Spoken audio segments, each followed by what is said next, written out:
چې قیامت قائمدا وخشي الله با حضرت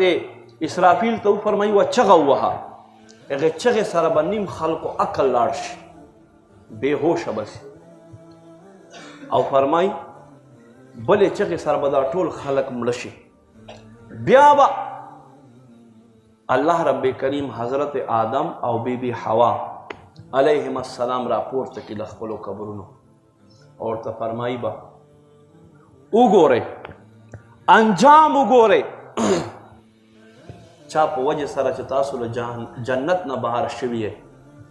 او چا چې آدم ته له سجدې نه انکار کړی دا انجام وګورئ نو الله رب کریم چې څومره انسانان او پیریان پیدا کړي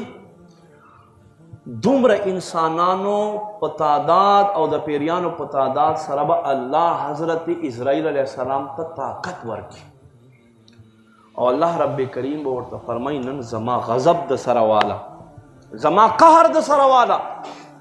او ورشه شیطان ته د په وجه سره زما ډېر بندگان جهنم مستحق شو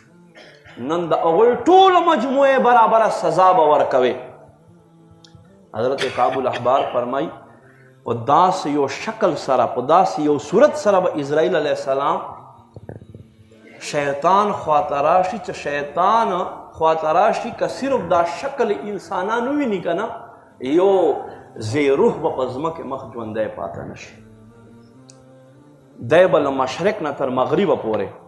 شمال نه تر جنوبه پورې کم طرف ته چې منډه وهي ارضي کې به دته اسرائیل علیه السلام ولاړ او بیا چې د دو روح راکاږي الله به ورته فرمایي ای اسرائیل دومره سزا ورکه د روح راکاږلو سره چې څومره ما ازل نه تر ابده پورې څومره مخلوق پیدا کړی او دوی ته مې د مرګ تکلیف ورکړی دا ټول تکلیفونه راغونډ که او ده په مرۍ کې کېږده